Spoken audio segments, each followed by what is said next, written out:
अस्सलाम वालेकुम। कैसे हैं आप सब लोग? मैं अच्छी हूँ, आप लोगों की दुआओं से। उम्मीद है आप लोग भी सब अच्छे होंगे। चलिए आज हम बनाते हैं काली मिरी चिकन। जिसके लिए है हमने आधा किलो चिकन और उसमें जाएगा ये मसाला। ये है गरम मसाला 1 टीस्पून, स्वाद अनुसार नमक, काली मिरी ये 15 है या 14 काली मिरी है। अगर आपको तीखा चाहिए तो आप अपने हिसाब से काली मिरी बढ़ा सकते हैं। ये है अदरक लहसुन 1.5 टीस्पून। इसी के साथ ये है पुदीना, कोतमीर, ये है 4 हरी मिर्ची। अगर आप लोग तीखा खाते हैं तो हरी मिर्ची आप अपने हिसाब से डालिए। इसी के साथ ये 50 ग्राम दही और 2 मीडियम साइज प्याज जिसे हमने काट के रखे। अब हम इसमें डालेंगे 1.5 चम्मच तेल। इसी के साथ जाएगा ये प्याज।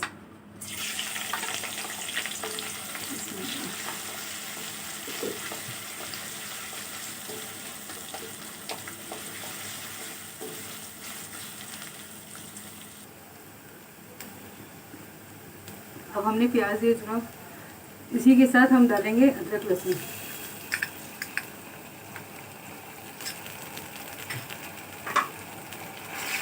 इसे हम थोड़ा लाइट ब्राउन कर लेंगे।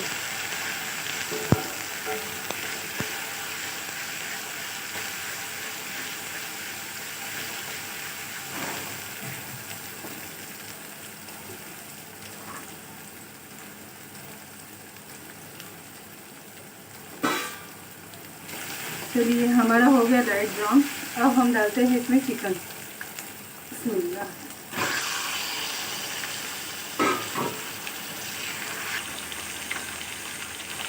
अभी हमने इसमें डाले हैं चिकन। अभी हमें इसमें अच्छी तरीके से भूनना है। थोड़ा सा पानी जो है ना सूख जाए इसमें, और ये फिर हम अच्छी तरीके से इसमें भून देंगे थोड़ा सा।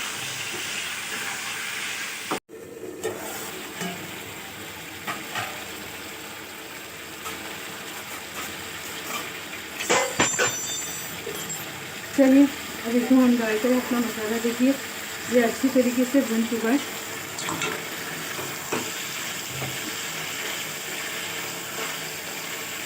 ये बहुत जल्दी बन जाता है, इसका टेस्ट भी बहुत अच्छा है। आप लोग ज़रूर ट्राई करिए।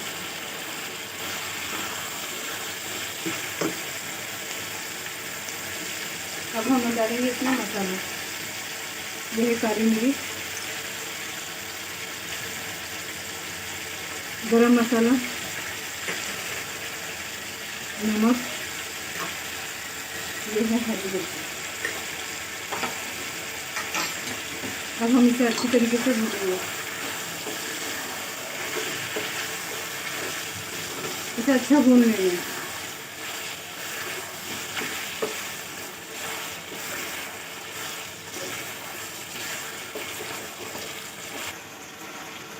इसे हमको अच्छी तरीके से भून लेना है।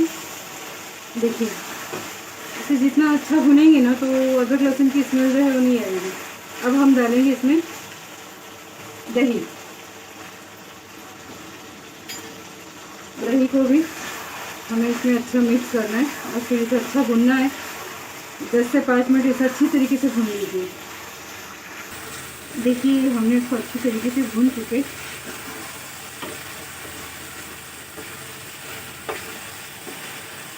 अब इसमें जाएगा आधा गिलास पानी। थोड़ा हमारा चिकन।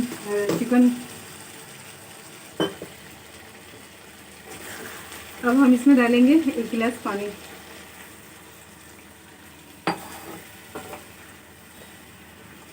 चिकन इसमें अच्छा गल जाएगा। ज़रा हमारा चिकन थोड़ा कच्चा है, सॉरी। हाँ, साथ ही में डालेंगे हम थोड़ा सा पुदीना कोतमीर थोड़ा थोड़ा डाल देंगे और इसे हम स्लो आंच पे पकने देंगे 10 से 15 मिनट। चलिए देखते हैं। 10 मिनट हो चुका है। अब बीच बीच में इसको चेक करते हैं ना, मगर चलिए माशाल्लाह हो चुका है। ये हमें बस इतना ही रखना है इसे। चलिए करते हैं इसका डिश आउट। ये हम अब इसमें डालेंगे कोतमीर पुदीना। इसे आप नान के साथ खाइए,